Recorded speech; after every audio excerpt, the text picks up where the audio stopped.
Bonsoir et bienvenue dans Un film, un after. Vous venez de regarder Diamant sur canapé, Breakfast at Tiffany's. On espère que ça vous a plu. Aujourd'hui avec moi en plateau, Sarah. Bonsoir Julie. Bonsoir Sarah. Michael. Bonsoir Julie. Bonsoir. Et nous avons également en duplex aérien Antoine qui voulait nous dire quelques mots. Bonjour à toutes et à tous, ici votre commandant de bord, bienvenue sur ce vol Paramount Airlines 1F1A à destination de New York City. La température extérieure est de 32 degrés, le ciel est plutôt dégagé. Aujourd'hui le temps de vol est estimé à 22 minutes, c'est Julie qui sera votre chef de cabine pendant toute la durée de ce vol. Elle sera accompagnée de Sarah et de Mickaël. Nous finissons le plein de l'appareil et nous allons décoller dans une poignée de minutes, je vous souhaite un bon vol. Merci Antoine.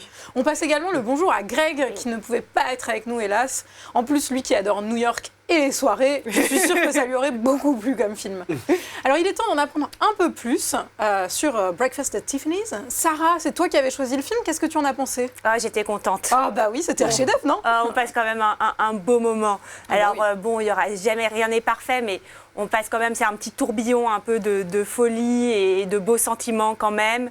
Et puis il y a... Tourbillon de la vie. Tourbillon de la vie. Mais et puis dans le fond, il y a un peu de féminisme des années 60, quoi.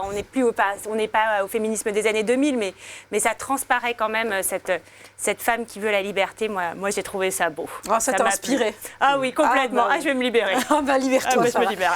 Michael, est-ce que tu aurais une scène qui t'a particulièrement plu, marquée, qui t'a fait rire peut-être? Je ne sais pas. Non. Non, rien ne t'a fait rire, très bien. Non, la scène d'ouverture. Bah oui, la scène d'ouverture, elle est quand même assez mythique. Ah oui. Elle arrive devant la vitrine de Tiffany à 5h du mat, on voit qu'il n'y a personne dans la rue. Et comble de l'élégance, alors elle a sa petite robe noire évidemment, le film, mais comble de l'élégance, elle sort un petit café avec un croissant. Un croissant. Ouais. Et donc, bon, c'est Audrey Hepburn, donc elle le mange proprement. Enfin, moi, je fais la même chose parce que j'ai les miettes de croissant partout. Du café partout. J'ai la mousse de café au-dessus de la moustache. Mais elle le fait très bien. Non, c'est... Très bien. Oui, c'est une scène assez emblématique et mythique. Tu as bien fait de la choisir, Sarah. Oui. Moi, il y a une scène qui m'a fait un peu rigoler. C'est celle où elle va chez son voisin la première fois. Elle rentre par la fenêtre en toute illégalité, donc au milieu de la nuit, ce qui ne se fait quand même pas tellement. Elle lui tape une clope. Ensuite, elle lui tape dans son whisky. Ensuite, elle renverse le whisky dans la plante verte du voisin parce qu'elle ne veut plus le boire. Et ensuite, elle se couche dans son lit.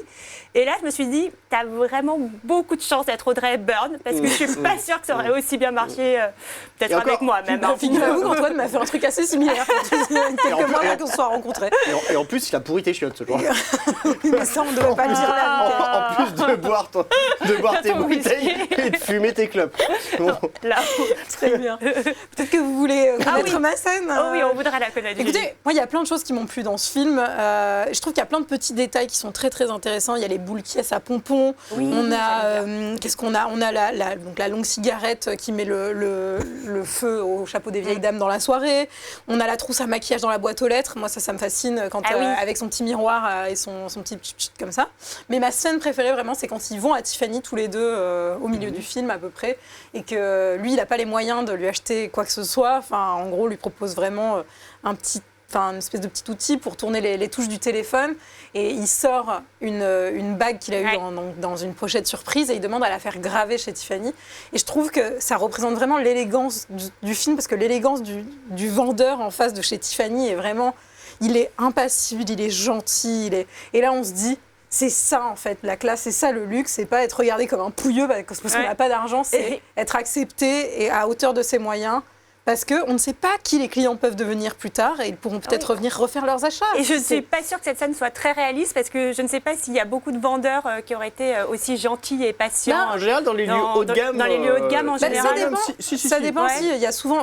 Pour les fréquenter régulièrement, je peux te dire que. Pour y avoir travaillé, moi de mon côté, on te dit souvent qu'il ne faut pas se fier en fait aux apparences et qu'il faut que chaque client soit accepté et accueilli de la même façon. Non, mais j'ai trouvé que c'était une scène très touchante. Et très jolie. J'aime bien tout leur petit périple, tous les deux, à ce moment-là.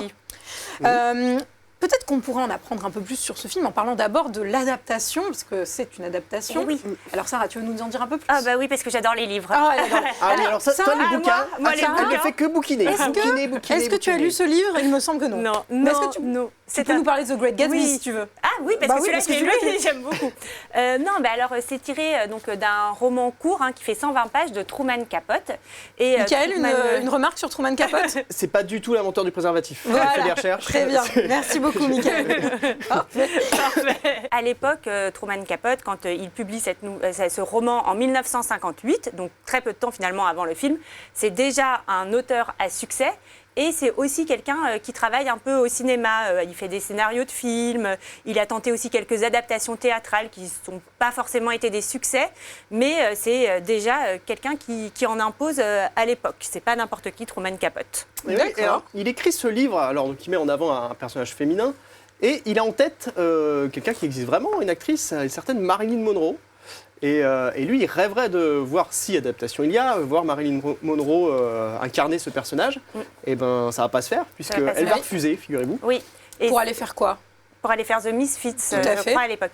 Et c'est assez étonnant d'ailleurs qu'il pense à Marilyn Monroe. Alors après, est-ce que c'est aussi un peu le fantasme? Parce que dans le livre, Holly, elle est décrite plutôt comme une fille efflanquée avec des cheveux courts, une garçonne très femme. Et finalement, ça ne fait pas beaucoup penser à Marilyn Monroe, qui est très plantureuse. Je crois que dans le livre, elle est aussi assez mélancolique. Enfin, en tout cas, le personnage est un peu plus, un peu plus doux, amer que dans l'adaptation cinématographique. Et pour le coup, c'est beaucoup plus assumé qu'elle est prostituée aussi dans le livre. Et il y a un côté où l'image de Marilyn Monroe dans le cinéma en général correspond plus en fait au personnage du roman.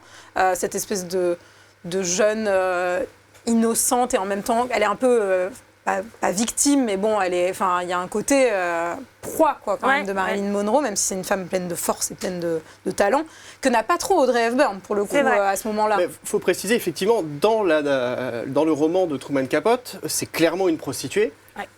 C'est quand même complètement camouflé dans le film.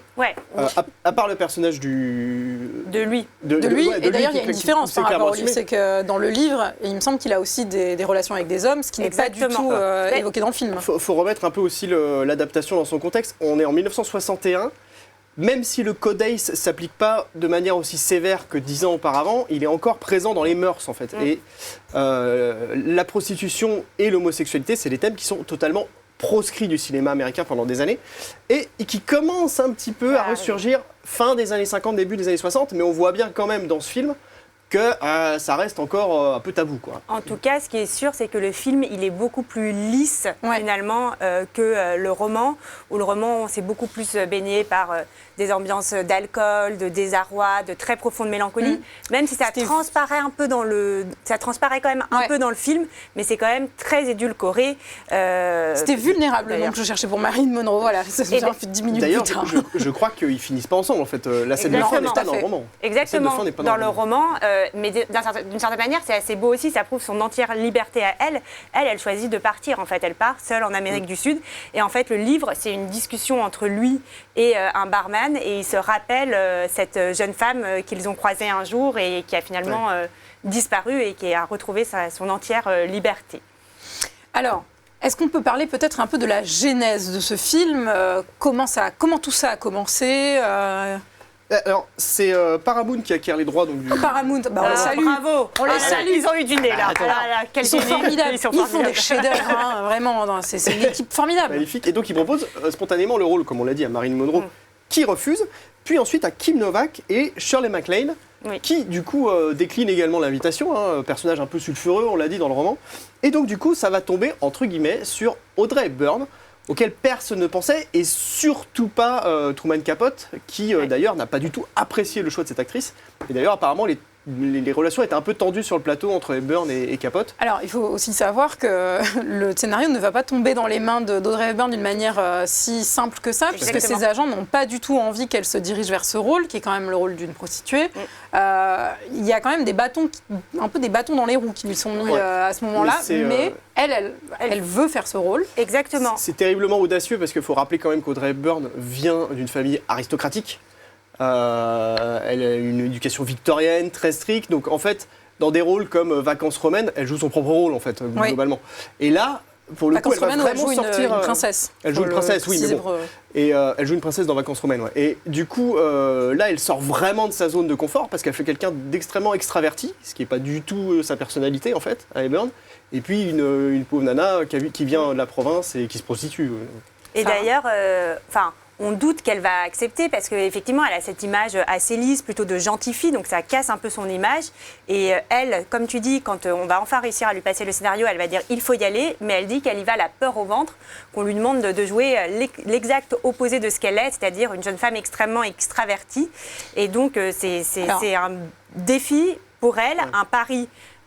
Pour la Paramount, mais qui va s'avérer plutôt payant. Bah oui, alors payant, parlons de payant, très bien payant, très bien payé pour elle, puisqu'elle va toucher plus de 750 000 dollars, ce qui fait d'elle une des comédiennes les mieux, si ce n'est la mieux payée à cette époque. À cette et époque-là. là, les tickets resto et les chèques vacances. Nous, on l'a pas ça. Non, ça, on l'a pas, Du coup, il faudrait peut-être qu'on demande à la Paramount.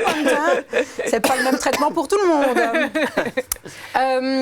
En tout cas, ce qui est intéressant, c'est que ce rôle, elle l'appréhende effectivement, mais il y a un truc très intéressant dans son approche qui est qu'elle va façonner le rôle à son image aussi. C'est-à-dire, plutôt que d'essayer de coller justement à un truc qui ne lui correspond pas à 100%, il y a aussi ce côté rafraîchissant qu'elle va apporter.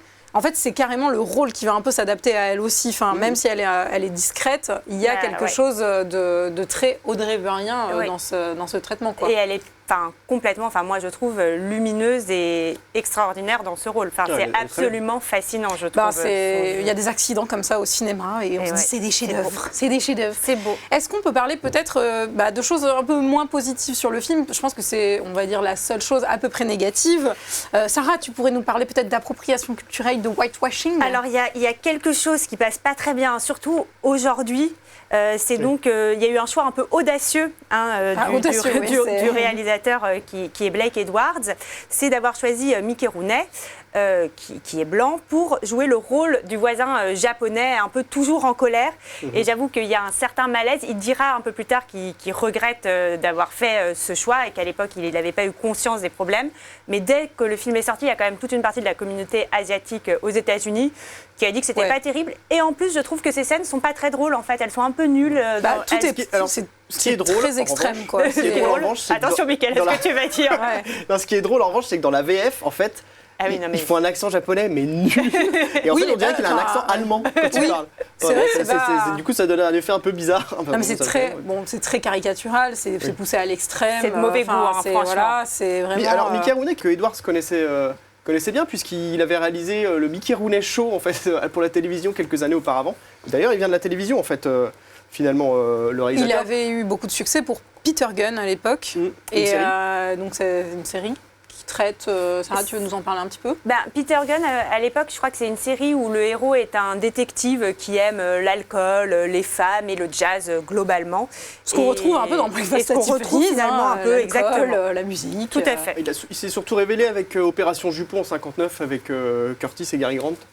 Et c'est pour ça qu'il a été choisi, parce que c'est Frankenheimer qui était plutôt pressenti pour réaliser ce film. Et je crois que les agents d'Audrey Hepburn ont aussi demandé à ce que ce soit plutôt Blake Edwards, parce que Audrey Hepburn le connaissait et se sentait plus à l'aise de travailler avec lui. Et c'est d'ailleurs un des ingrédients, je pense, qui détermine le chef-d'œuvre, en l'occurrence, c'est que leur entente était parfaite sur le plateau. Il y avait une vraie complicité et c'était vraiment un bon cadre de travail, contrairement à l'acteur masculin. J'ai lu pas mal d'anecdotes sur lui, sur George Peppard, qui apparemment de l'agence Touriste, qui apparemment n'était pas super sympa sur le tournage. Alors, apparemment, il était assez difficile, il respectait pas trop ce que le réalisateur lui demandait de faire, et à la fois, ils avaient plutôt une relation amicale, mais dans le travail, apparemment, c'était assez compliqué. On les connaît, les relations amicales dans le travail. Nous, on supporte pas, Voilà, on se déteste. C'est pour ça qu'on n'est plus que 3, d'ailleurs. Prochaine session, c'est fini. Blake Edwards, par la suite, on peut peut-être en parler rapidement. Ça sera La Panthère Rose, partie. Victor Victoria. Moi, j'adore Victor Victoria. J'espère qu'un jour, on le fera ici. Et qui choisit-il pour composer la musique? Henry Mancini, qui d'ailleurs collabore avec lui. Mais le thème emblématique d'Henry Mancini, c'est justement, tu l'as cité, La Panthère Rose. Tu nous la chantes?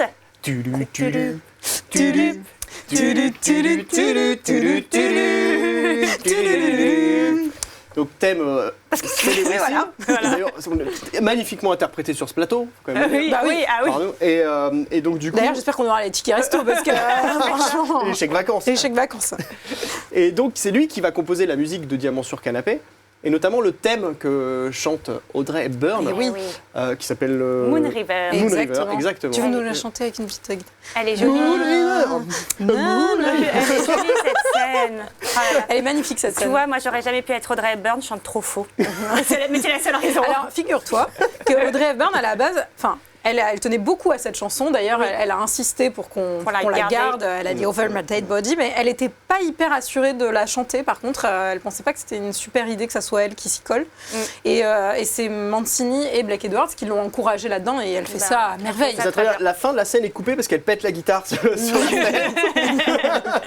Elle se jette dans la foule. Du coup, elle tombe. Et voilà, accident. Il n'y a pas de foule. Personne, pas de foule. Mais du coup, moi, ça m'a fait rire parce qu'elle vient de se laver les cheveux, parce que ça, pour le coup, c'est dans le roman, mais ça a été coupé avant. Elle a son petit truc sur la tête, sa petite serviette. Putain, moi, si je faisais ça, après m'être lavé les cheveux à chaque fois, que si j'allais au balcon, je pense que mes voisins me détesteraient. Bon, déjà, moi, il y a des chances qu'il y ait un ou deux pigeons qui me chient dessus, mais... Alors, Oscar, on n'a pas précisé, Oscar de la meilleure musique. Et de la meilleure chanson Meilleure originale. Et de la meilleure chanson. Tout à fait. Magnifique. En tout cas, c'est le moment peut-être de parler de party, de fête. Et je crois qu'Antoine, quand il s'agit de la fête, Antoine n'est jamais loin non plus. C'est comme Greg, veut nous dire quelque chose. Mesdames et messieurs, nous n'allons pas tarder à atterrir. Pour les chanceux assis sur la droite de l'appareil, vous pouvez apercevoir New York City, la grande pomme. Pour ceux qui ont regardé Diamant sur canapé pendant ce vol, moi et toute l'équipe de Paramount Airlines vous propose une petite anecdote. Sur le tournage, Blake Edwards décide de laisser une place à l'improvisation. Il commande une caisse de champagne et demande à ses acteurs de picoler afin d'improviser la scène de la fête. PNC prêt pour atterrissage, début de descente.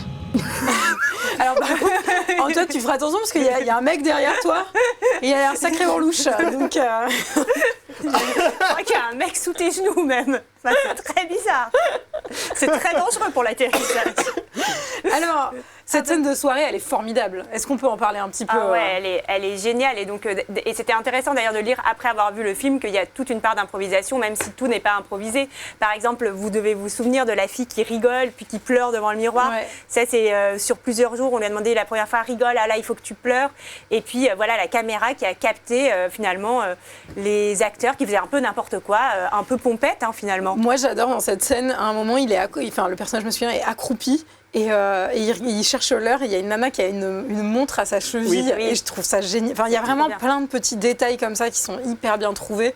Mais en tout cas, ça m'a vraiment donné envie de refaire la fête. Oui. Pour le coup, je sais pas vous. Ah ouais, ça c'est clair. Je me suis dit, c'était comme ça en fait. Oui. Et oui. Alors là, par contre, j'imagine que le chapeau avec la cigarette, c'est pas improvisé. J'espère. Sinon, c'est hyper dangereux. Improvisation dangereuse, ouais. Ça m'a également fait penser à mes voisins qui m'ont pourri la vie pendant 4 ans dans mon ancien appartement à faire des teufs jusqu'à 9h du matin. Mais bon, j'étais comme Mickey Rooney. Oui, c'est vrai. Bah, voilà. Est-ce qu'on peut peut-être parler... Il y a 2 grandes stars dans ce film. On va d'abord parler d'Audrey Hepburn et après on parlera de la vraie star du film. Mais, bah oui. Audrey Hepburn, alors à l'époque, elle a une 30aine d'années, on l'a déjà dit. Comme nous, Sarah. Oui, exactement. C'est notre moment, nous aussi. Oui, allez, je croise les doigts, vous m'avez repéré là, je suis prête à devenir actrice.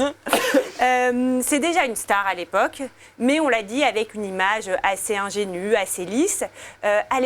À l'origine, elle aurait voulu être danseuse étoile, mais elle n'aura pas tout à fait le physique pour. Elle est trop grande, etc. Elle a des fragilités. Je précise, on la considère trop mince, d'ailleurs, oui. en croyant aujourd'hui dans ses rôles. Il faut savoir qu'Audrey Hepburn a souffert de malnutrition quand elle était gamine, notamment quand elle a vécu la Seconde Guerre mondiale. Elle vivait aux Pays-Bas à l'époque, et ça a été une période très très dure. Très difficile. Ouais. Elle habitait pas loin d'Anne Frank, d'ailleurs. Enfin, je vous conseille un très bon reportage sur elle où elle en parle, et c'est assez poignant. Et gros problème un peu avec papa aussi, même si elle adorait son père était assez peu présent, il me semble, pour elle. Il l'a abandonné, il s'est barré en fait. Oui, c'est ce qu'on appelle être peu présent. Si ce n'est pas du tout présent. Mais voilà, donc c'est pour ça aussi qu'elle se plonge dans les cours de ballet à l'époque. Exactement. Donc, pas de possibilité pour elle. Pas pour faire le ménage, on précise. Et donc, résultat, ça va être au théâtre et au cinéma qu'elle va faire carrière. Et sa carrière, elle décolle en 1951 avec le film Gigi. qui est tiré d'un roman d'une nouvelle de C'est Colette. d'abord le rôle à Broadway qui l'a fait vraiment décoller avant tout. Et ensuite, en 53, on a Vacances romaines. Dont tu nous as parlé. Dont tu nous as parlé un petit peu plus tôt. Et elle a un Oscar pour Vacances romaines. Elle va avoir Oscar, Golden Globe, BAFTA, enfin globalement... BAFTA, c'est pas la même chose que le BAFA, hein. Vous n'êtes pas des petits-enfants. Hein. Je me suis dit, Vacances romaines, elle a dû emmener les enfants à Rome, en colo, et donc des résultats, elle a tout eu. Et en 54, du coup, on en avait un petit peu parlé parce qu'on avait parlé du remake, mais elle va jouer dans Sabrina. Oui. Et c'est à cette occasion qu'elle rencontre aussi Hubert de Givenchy. Exactement. Avec qui elle va collaborer. Il y a une anecdote assez amusante là-dessus où lui, il savait pas trop qui c'était. Il pensait qu'il allait voir Catherine Hepburn, mais c'était pas du tout la même. D'accord. Et en fait, au début, il était un peu genre. C'est qui, pourquoi, pas trop envie. Et en fait, elle va l'emmener au restaurant, elle va un peu genre entreprendre une espèce de... C'était un flunch, d'ailleurs. Et ouais, exactement. En tout cas, elle va faire une espèce de lobbying auprès de lui en disant « Mais vos créations, elles sont faites pour moi, j'ai tellement envie de les porter, s'il vous plaît, est-ce que vous pourriez m'accompagner ?» Et elle va créer un vrai style Hepburn pour le coup.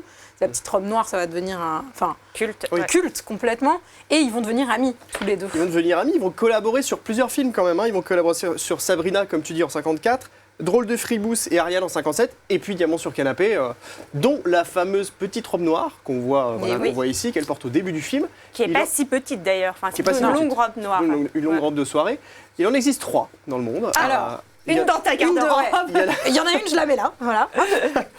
Il y en a une qui est au musée du costume à Madrid. Il y en a une qui fait partie des collections privées de Givenchy. Et il y en a une qui a été vendue aux enchères par Christie's en 2006 pour plus de 600 000 €. Pour 13,90 €. Il va falloir que la Paramount nous augmente si on veut acheter cette robe, Sarah. Sachant que... On se la prêtera. On la partage. Sachant que cette collaboration avec Givenchy, elle va être aussi déterminante pour Breakfast at Tiffany's, puisque c'est quand même ce look, cette grande robe noire, ces grandes lunettes, etc., ces grands gants. C'est tout ça aussi qui va faire le culte du personnage, quoi. C'est Crocs, les scènes où elle est en Crocs, c'est vrai. C'est bien son Bob Ricard. Elle est formidable. Non, et ce qui est marrant, c'est qu'en fait, dans le film, elle la porte plusieurs fois, mais accessorisée de manière très différente, et donc t'as jamais vraiment l'impression qu'elle porte exactement la même tenue. Vous avez remarqué qu'elle portait un drap pendant la soirée aussi? Elle porte vraiment un dessus de lit. Ouais, non, mais c'est vrai, enroulé autour d'elle. Ouais, mais c'est tellement. Un rien l'habille, de toute façon. Oui, ça devient une vraie icône en fait de la mode. Complètement. Avec Diamant sur canapé, elle entre dans la légende, j'ai envie de dire, grâce à ce film. D'ailleurs. Un petit mot quand même sur le titre français. Alors, Diamant, figure-toi qu'on s'interrogeait avec ça. Diamant sur canapé. Est-ce que c'est le canapé sur lequel on s'allonge ou est-ce que c'est le canapé que l'on déguste aux soirées mondaines? Ou les deux peut-être. Parce que dans les anecdotes, il est écrit que le titre du coup serait Diamonds on a Toast. Diamonds on Toast. Donc plutôt le canapé qu'on déguste aux soirées de l'ambassadeur. Donc je ne sais pas. Réagissez, envoyez-nous vos messages, commentez sous cette vidéo. Voilà, écoutez, la fin de carrière d'Audrey Hepburn, moi je mentionnerai juste Voyage à deux, qui est un de mes films préférés. Il y a aussi My Fair Lady en 64 qui est culte. Et moi, je ne le savais pas, mais en fait, elle met fin à sa carrière assez jeune, en 68. Et elle a à peine une quarantaine d'années. Alors elle fera quelques apparitions, mais très ponctuelle, et surtout elle va refuser quelques grands rôles, et on peut notamment citer Out of Africa, au bénéfice de Meryl Streep. Meryl Streep qui est formidable. Out of Africa. Ouais, mais parce que ça se passe l'été, et qu'il fait très chaud. Au mois d'août. Est-ce qu'on pourrait peut-être parler de la vraie star, de ce film, parce que quand même Audrey Hepburn, c'est bien gentil, mais voilà. Le chat. Alors en fait, il y a eu 9 chats qui ont tourné, dont un chat très célèbre que tu as cité tout à l'heure. C'est Félix le chat. Félix le chat. 9 chats, dont un qui a été vendu aux enchères pour 600 000 €. dont un qui a été mangé sur le tournage. Non, pardon, c'est mal. Faut pas manger. Alors j'ai lu qu'Audrey Hepburn avait beaucoup souffert de la scène qu'elle doit jouer où elle le met hors du taxi quand il pleut. Et c'est vrai que j'étais un peu triste pour ce chat. Ça m'a vraiment déchiré le cœur. Trop triste. Et après je me suis dit mais ils vont l'étouffer quand ils se font des bisous à la fin, un peu cher, pauvre petit chat. Non, en tout cas, Orange c'est une star à l'époque, et il va avoir dans sa carrière 2 Pasty Awards. Et les Pasty Awards, c'est les Oscars, en gros, pour les animaux. Pour Rhubarbe, le chat millionnaire, et pour son rôle magnifique dans Diamant sur canapé. Et sachez qu'il a également tourner des épisodes de Mission Impossible. Peut-être ouais, qu'on en ouais, reparlera dans une autre Après, émission. Je crois qu'on Il y a fera une eu, partie entière sur lui pour le Mission Impossible. Après son Oscar, il y a eu un fort déclin, il est tombé dans la drogue et l'alcool. Mais je crois qu'il a fini par faire des speedballs avec Les produits avariés. Il a eu quelques scandales sexuels aussi. C'est pas joli. Non. Bon, très bien, merci. Je pense qu'on en a beaucoup appris sur ce film, mais c'est le moment de donner un avis chiffré à vos petites fiches imprimées. La partie notation de notation partie. Alors, je vous rappelle le principe de la notation partie, qui est que nous allons attribuer une note comprise de 0 à 5 décimales non acceptées. Attention. On accepte. Sur ce film, Sarah. Alors, j'ai mis 4 parce que j'adore quasiment tout dans ce film, sauf un tout petit peu lui, le personnage masculin, qui, quand il parle d'amour, parle beaucoup d'appartenance. Enfin, il va lui dire on s'aime, on s'appartient, etc. Et je ne suis pas du tout d'accord avec cette émission. On peut s'aimer sans s'appartenir et d'une certaine manière, elle a raison aussi de lui dire que non, ce n'est pas comme ça. T'es pas d'accord avec le personnage masculin ou avec cette émission? Tu viens de nous dire que t'étais pas d'accord avec cette émission. Non, Sarah. avec, pardon. Parce que si tu veux partir, c'est le moment. Avec Ouais, ce voilà, comme ça, on va se retrouver à deux. masculin. On va Je sais finir plus la ce que j'ai saison dit. tous les deux. Mais en tout cas, voilà, je trouve qu'il aurait... Finalement, lui est moins moderne qu'elle, je trouve. Ah bah ça c'est clair et net. We're the World Girls, hein, ça on le sait. Michael. Eh ben écoute, moi j'ai décidé de mettre un petit 3. Oh là là. Enfin un petit 3, c'est bien un 3. Bon, Ouais. en fait j'avais jamais vu Diamant sur canapé, j'ai regardé ce film avec pas mal d'a priori parce que je suis pas fan, non pas d'Audrey Hepburn l'actrice que je trouve très bien, mais de sa Oui, du filmographie. style, ouais. Je suis pas fan des comédies romantiques et j'ai été plutôt agréablement surpris et très franchement je pense que c'est une des meilleures comédies romantiques que j'ai jamais vues. Ah. Donc je lui mets quand même 3. Bah c'est pas cher payé, hein. Bon, j'étais pas plus Moi j'ai con dit que ça, ça. vous pouviez vous en Évidemment. douter. J'adore ce film, même si effectivement il y a une vision un peu rétrograde du personnage masculin sur ce qu'est l'amour et l'appartenance. Moi je trouve qu'elle lui répond bien justement, elle lui dit mais je ne t'appartiendrai pas, je veux être libre. J'aime l'amour en général, j'aimerais que ma vie ressemble un peu à des films romantiques de temps en temps, tout le temps. Voilà, retrouvez-moi pour une psychanalyse dans ce prochain épisode. Une moyenne, Julie Une moyenne? Oui. Une moyenne de 4? Bravo. Oui, parce que C'est de au plus moins en plus on est, facile. au plus facile c'est. Bon alors, qu'est-ce qu'ont raconté les gens d'internet sur ce film, Michael? Eh ben figure-toi qu'ils donnent la même moyenne que nous. 4. Eh ben voilà. Eh ben oui. Ouais. Et sinon ils disent rien. Bye bye. Ah bah voilà. Allez, bonne soirée. Merci beaucoup, Michael. J'ai 3 commentaires, 5 étoiles. On commence par un film sentimental dans le sens le plus noble du terme. Il y a aussi quelques scènes qui sont purement comiques et marchent parfaitement. Bref, un film over-attendrissant porté par The actrice à la beauté over-attendrissante. Et on parlera pas de la scène over-attendrissante où elle chante une chanson mélancolique avec une guitare.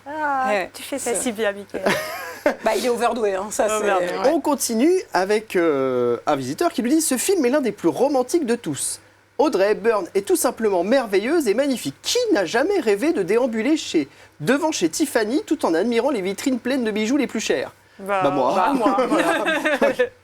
Et on finit avec un monsieur qui dit « Subjugué par le charme d'Audrey, Eh oui. je mets à ce film sympathique et élégant 5 étoiles. Oh. Mon Dieu, qu'elle est belle et séduisante. Je suis mal à l'aise. C'est Audrey. Urk. Ah, je vais en rêver toute la nuit. Ça suffit hein. Ah, je suis faible face à la beauté. J'adore Ramayad, par exemple. Mais non. C'est pas vrai, Mickaël. Je te jure. Non, mais c'est pas moi, c'est Bah le vrai, écrit. elle est très bien, elle est très belle. Je mais sais que c'est pas toi, Mickaël. J'adore Ramayad, par exemple, malgré les bêtises qu'elle a pu dire. 5 étoiles. Merci c'est beau. beaucoup, Mickaël. Voilà qui met fin à cette émission et à cet excellent moment passé oui. tous ensemble. Il ne manquait plus qu'une ou deux bouteilles de champ et c'était parfait. Antoine, tu voulais peut-être nous dire un dernier mot? En espérant que vous avez passé un bon vol et à bientôt sur Paramount Airlines, PNC aux portes, désarmement des toboggans. Merci. C'était effectivement un dernier mot. Alors, pour répondre à nos 3 questions, la musique d'Henry Mancini sera-t-elle nous charmer? Absolument. Elle a même eu un Oscar, on ne saurait s'en lasser. Michael pourra-t-il se retenir de faire un jeu de mots sur Tupac Capone? Bah, vous l'avez bien vu. Vraisemblablement non.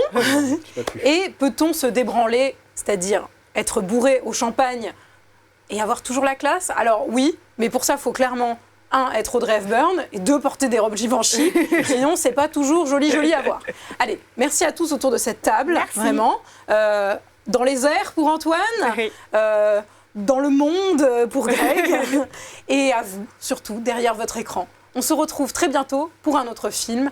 À ciao, bonsoir.